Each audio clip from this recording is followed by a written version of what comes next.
Gloom Girl, me and Gloom Girl went to Machu Picchu in 2004, and I'm watching the opening credits, the opening like of this movie, like this all seems sort of familiar, and I look up the locations, like, oh yeah, I've been there. Yeah. Those So big, that tall steps with no that epic That descent with no handrails whatsoever. Opening sequence of them going. I've fucking been on that fucking trail, and I bought this hat in Peru, and this movie was like a blast from the past on the location side, and then it's a lot of, oh, this is a allegory because it came out in what is this movie, 1972? Okay, so this is a big old fat Vietnam allegory shot in South America, and I've been to all the shooting locations, and oh, look, it's Herzog. Every 5 minutes, he gets distracted and starts showing, I don't know, pigs. Well, he starts getting in a fight with Klaus Kinski on the side. Or monkeys, or well, just like you see. Do not besmirch the monkeys. The monkeys are the best part of this movie. The last 5 minutes, like the fucking monkey scene. I wish I had a better screenshot, but just it's so funny because it's absolutely bananas. It's part expression. Herzog movies. Oh God damn it! Oh yeah, Werner is extremely distractible. I believe you. Yeah. Sorry. Do you feel like, Chris, you feel like he was distracted during the making of this film then? Well, the thing about this movie is, I feel like he was distracted by trying to murder Klaus Kinski. First off, John, let me thank you, and I will send you a screenshot you can put in the chat later. This is on the list of Scorsese's 4 movies you must see before you die. So I'd never seen it, and I always wanted to see it. It was on, same here. You beat me to it. Cool. I'm like, it always seemed so heavy. I never got around to seeing it because it seemed like one of those like a bummer. But it was actually kind of fun. I don't know what's going on in this fucking movie, except that like when you got like there were 8 people on the crew, and like they're basically stranded at the river's edge, and occasionally distracted by pigs and other flora and fauna. And don't forget cannibals. And, well, but I mean, like it's a lot of Klaus Kinski kind of glowering into the camera.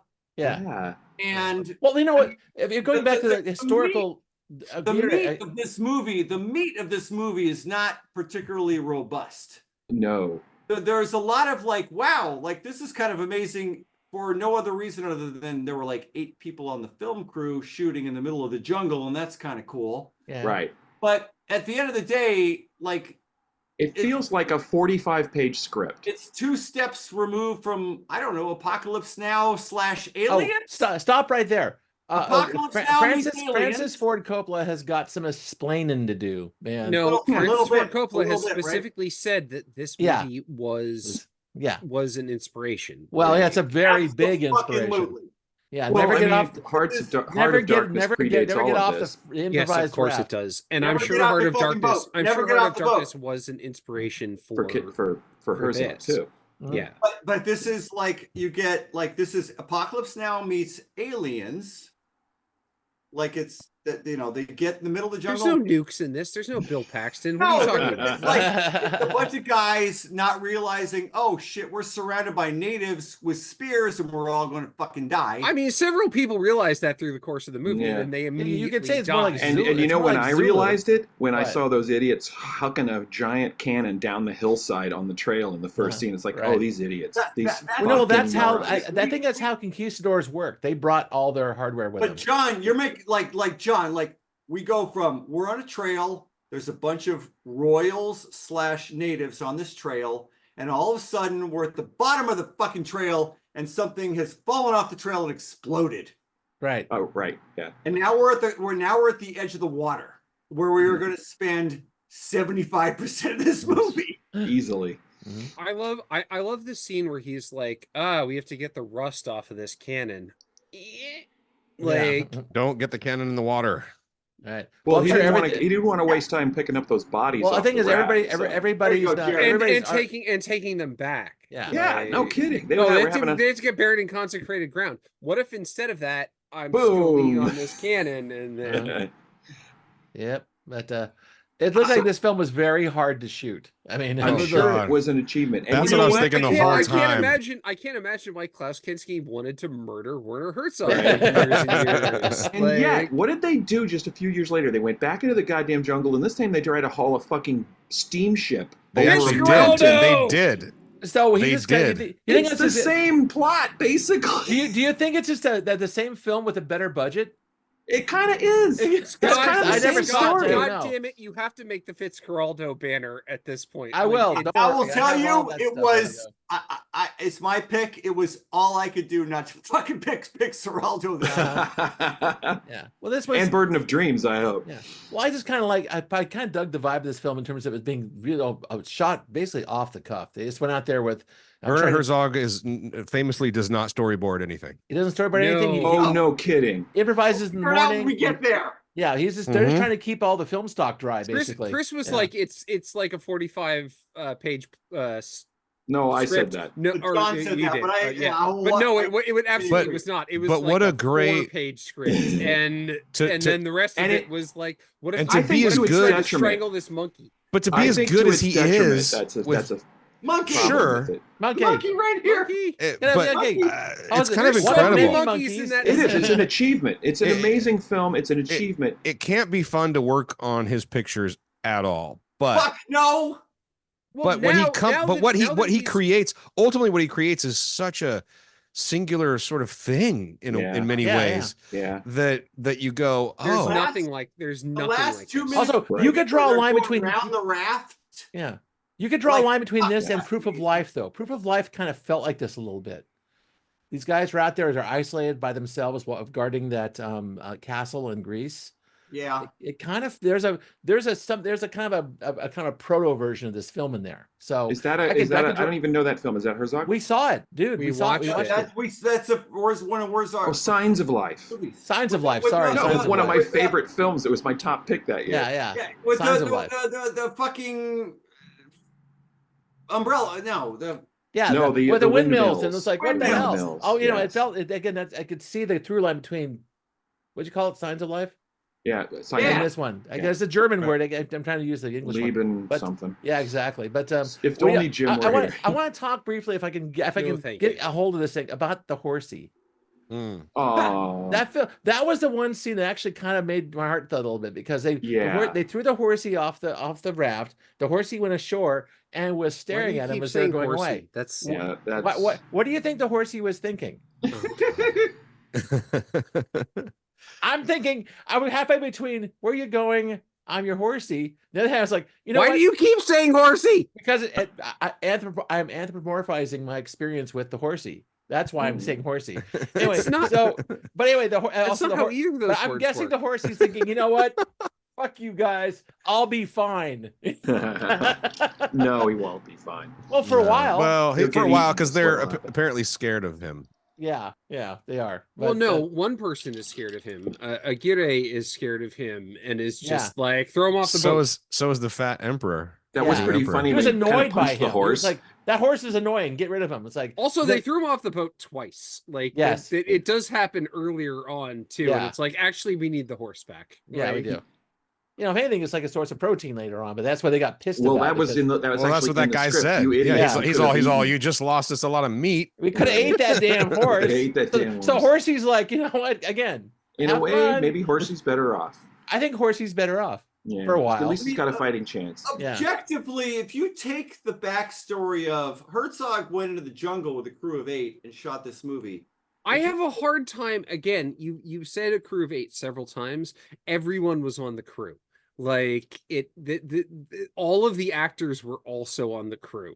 Right. Like, if you take the backstory of how they made it out of the equation, I mean, I don't know. This movie's kind of a hot mess. Yeah. Yeah, it's kind of bad. It is, and that was my reaction. Was like, oh, I picked this, but I think I'm going to give it a thumbs down because I don't think it's very good filmmaking. It's incredibly relaxed and sloppy. Let's put it that way. It's really sloppy. In fact, their performance is glowering. Yeah. Well, his performance is glassy eyes and stand like Joe Cocker. That's his whole Kinski though has a fate, like, I don't know what the Helen of Troy, like the face that launched 1,000 ships. That's what Kinski has, though. Kinski has a face that launched 7 or 8 ships. No, he has resting. I think he's got. I think the homeboy. I think homeboy's got one of the most interesting faces I've ever seen. I think he's got resting crazy face. That's what he's got. He also has like he actually is like, I mean, you put that face on the cover of a magazine with the right lighting and the right hair. That guy's a fucking model. He's got the best lips in the game, dude. Oh yes, he's like, a very handsome guy. And so even though, but it is a hot mess in terms of like that scene where they are stealing the Emperor's dinner while they're messing with the horse.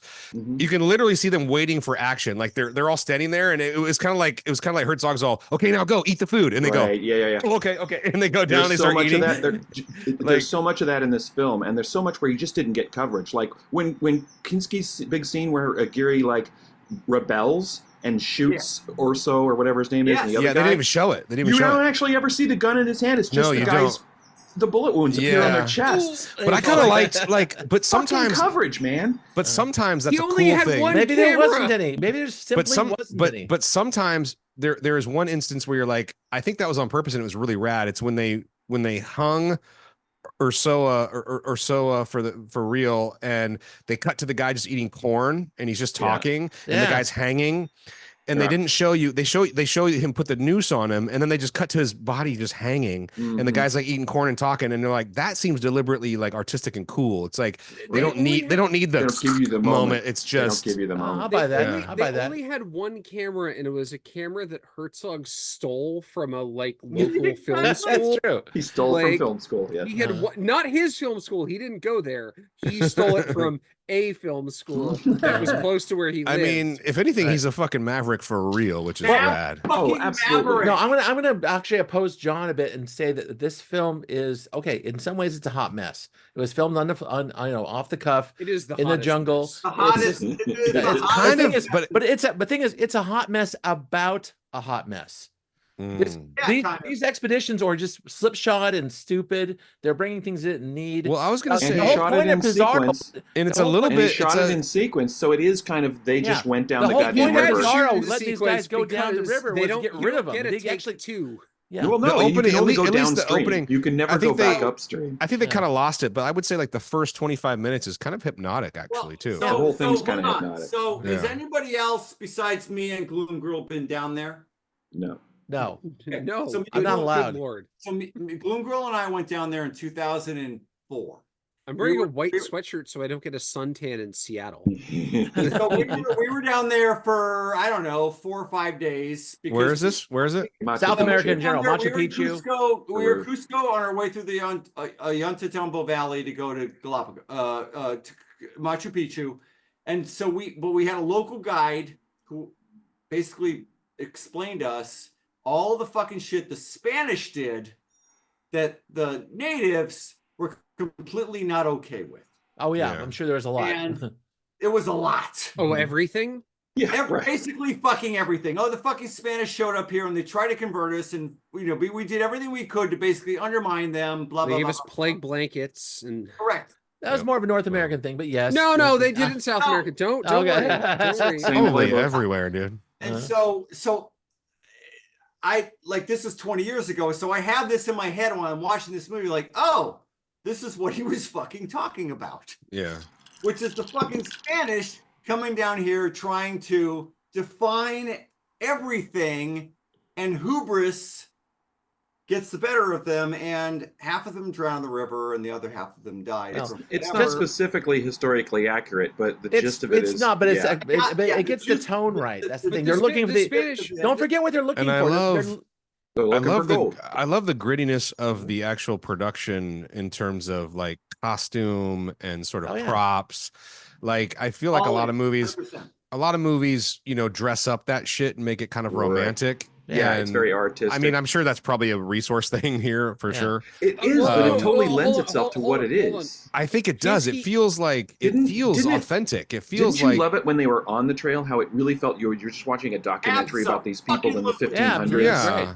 All this handheld camera. It was because they couldn't do it any other way. But even all the outfits just felt like, you watch so many movies where you're like, that's too polished. It looks too clean. It looks too all the armor was rusted out, and all the and Aguirre, Lope de Aguirre wore one outfit the entire thing. Everybody had one change of clothes. I really want to mention something here real quick, which is that Kinski's wardrobe, his armor was made for him. Nobody else's was. The rest of them were actual like leftover Spanish armor and stuff that was really from the 16th century. Yes, that was brought by the natives. Wow, that makes sense. Oh, no shit. No, they had it. Like the Morions and Cabassets and things like that. Yeah, and they made Kinski's wardrobe fit with how rusted and fucked up everybody else's shit was. Well, and it feels that way. It feels like everything. I know they had very little budget, obviously, but it just feels grittier in a good way. Oh no, you could. This film was shot in basically in temporal order, right? In sequence, you could actually see everyone's armor rusting out as the film goes on. Oh, and by the way, his was fairly Lope Aguirre's was fairly bright at the end. It was just all rust. And Chris, is it accurate that I love how the river is just shit brown most of the time? Brown all the time. It's taking all that dirt off the hillsides. That's what it's pretty accurate. I'm sorry, a lot of rivers look like that. They do, but I would say again, a lot of movies don't like it gets more clear like behind Tad. But I would say it again, a lot of movies don't photograph that. Though. But if you go this deep into the river, it gets blue again. Yeah. Now, by the way, that scene where they wake up and the river's risen 15 feet and they've lost all the rafts. All actually happened. It actually happened. So the scene of them building a new raft is, we need a new raft to finish the movie. Yeah, right. Also, the scene with the other raft gets caught in an eddy. Apocalypse Now. Yes. Another parallel, right? But the scene with the patrol boat, they were able to refloat it every time it sank. Right. They were not able to do that. They had a stunt They just patrol had to build a new fucking raft. And by the way, these hand-built rafts, I mean, that looked pretty fucking dangerous to put a bunch of actors on it and then shoot I'm the sure rapids. underneath there's a bunch of styrofoam that kind of held everything up. That's like it just looked funky. Doesn't sound like it based on. That'd be the way. That's why he'd want to do it because there's a lot of stuff going on that raft. There's film crews on it like that. They probably had a stable platform. Again, but this man attempted to kill Werner Herzog several times. Yes, he did. And Werner Herzog attempted to kill him several times. Yeah, Scott, just because that's the right way to do it doesn't mean that that's the way they fucking Another great scene in this film was actually when the other raft gets caught in the eddy and they just go around and they can't get out. I mean, that's kind of a microcosm of the film because these guys are at the mercy of nature and they don't want to admit it.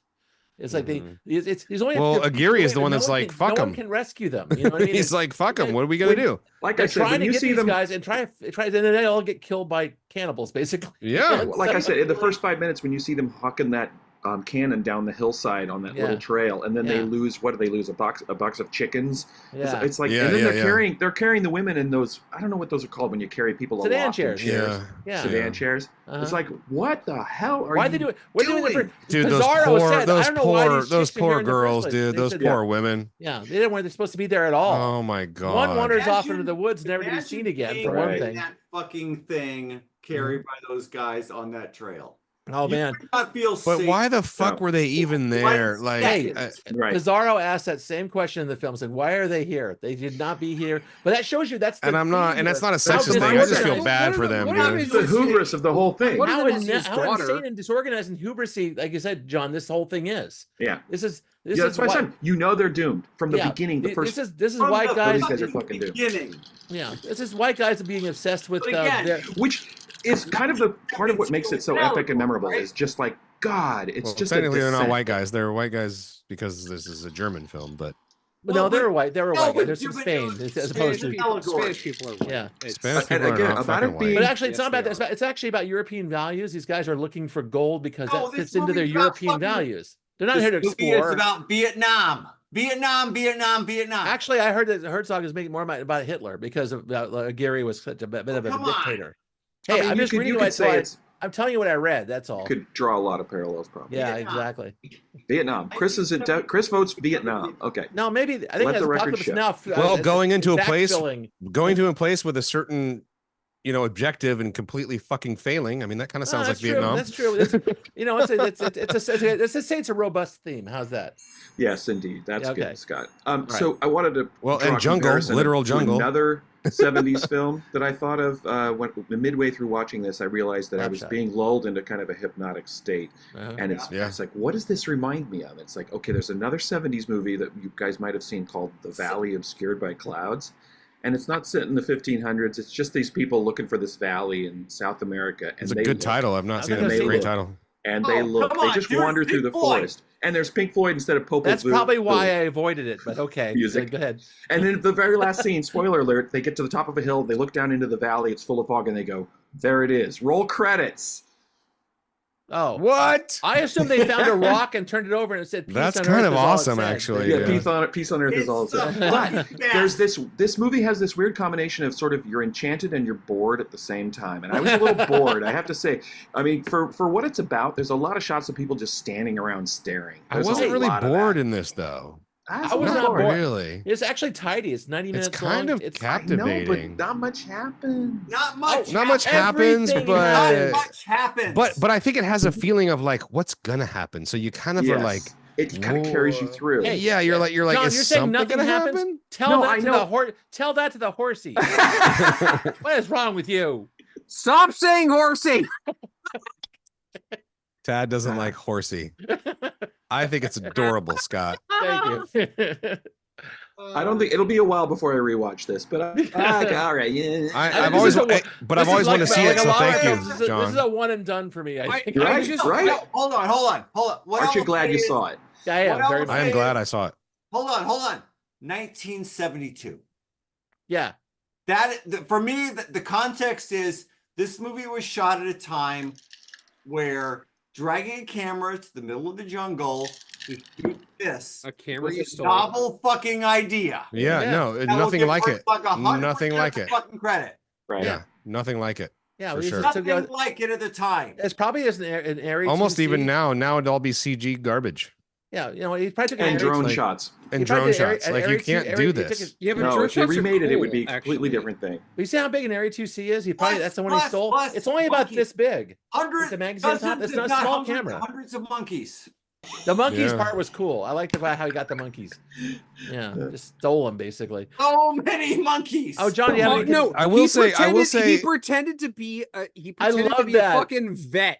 You know what we haven't? What we haven't? No, these. I have to pound your monkeys. Well, we haven't mentioned. Now, this is a movie that's hard to separate from all its lore because that makes it so much better. It's legendary. It's a legendary film. What no one's mentioned is what this movie does really well, to be honest, and I think that's the languid sort of aspect of this picture is it sort of makes you feel like how it might feel to have been on this. Yeah. Some of the where you're saying nothing is happening. What I actually found was like they're trying to say, what if you were here? Like you would be just sitting there against a tree with bugs crawling on you, trying to eat half a banana, like with like looking at someone going, well, I don't know what the fuck we're gonna do now. And you're like, we've been here for 5 hours. I'm with more than once actors just say, I'll be so glad when this is over. So I think in terms of just that, it's a success. Like in terms of like, if Werner was like, I really want to show you, or the audience rather, what it might have felt like to be here. What you're looking for, there's amount of suffering. The term you're looking for is experiential. This is this is a film you experience, and he wants to make you. Well, because it made me think of it. The shot behind Chris. The shot behind Chris right now. Success. Like you're just sitting there for who knows hours. Like just. You watch just being like, what is going to happen? I swear to God, you feel damp and sweaty after watching this film for an hour and a half. It's like you're there. It's great. So I mean, not many films or any kind of thing can make you feel that sort of like that time, that sort of like elongated time of passing. Like that's kind of a special thing. And you know what I think also contributes to that sort of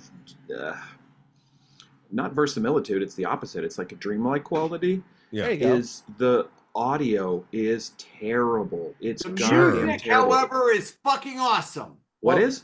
The music. The music's cool. Well, that's cool, right? Did you guys read about how they made the cool the instrument? entire thing is dubbed, and then but what I'm talking about is they did such a piss poor job of all the like Foley. Like it's like, oh, let's play that bird song again. Yeah. And then we'll make some splashing sounds. It's like sometimes things blow up and there's no sound. I kind of forgive that because it's like 72. There's something about it where I'm like, I watched the UK. It's like watching a silent film almost. No, the thing is, John, stop right there. And the US dub, and they're both sucked. They're both. You know what, John? I bet you could watch this with no audio and almost get the same experience. Hi, hello, hi. I did. Oh, you did? I got so fucking sick of the bad dubbing. It sucks. In both German and English. They're both fucking terrible. Yes. They're both terrible. I thought I had a problem because I was watching it in the German and I'm like, this is kind of bad. I turned the audio off and I watched the rest of the movie silently. And you could probably get pretty much what's going on, right? No, it's all you need. It's all you need. Except then you don't get to hear the Popol Vuh music. Well, well, that's mostly the beginning is really nice. I've heard krautrock before. I don't need. No, mind you, terrible Foley. Just play the record. As Tad said, he stole the camera to make this thing. It was an Arri 2C. It was a silent film camera. It sounds like a coffee grinder when it's running. So there's no live sound at all. So I watched it. Microphones weren't sophisticated enough to. They didn't even bother with it because the camera is so loud they wouldn't bother getting live audio. And the track that the audio they did use is so painfully obviously studio. Yeah, people speaking into microphones that's the thing. I'm doing right now. It's not unusual, but that's how they did it. Neither version is good. I would love to have a version of this movie that has subtitles and the music and no speech from the that actors. might be cool. What about sound effects? That is right. Well, but that's it's got so no, few the sound effects were in it. bad too. You know what? The sound effects were bad, but they kind of are cool. Oh yeah, so it would be like Tad. It would be more like a Nosferatu thing. Yeah. What's an argument to actually make a brand new 5.1? I would be down with that. They should do that with really good dub guys who were doing like the voices really authentically. No, Tad, I think you're onto something. But the filmmaking's so rough, Scott. Just have the dope sound, the dope score, and the subtitles.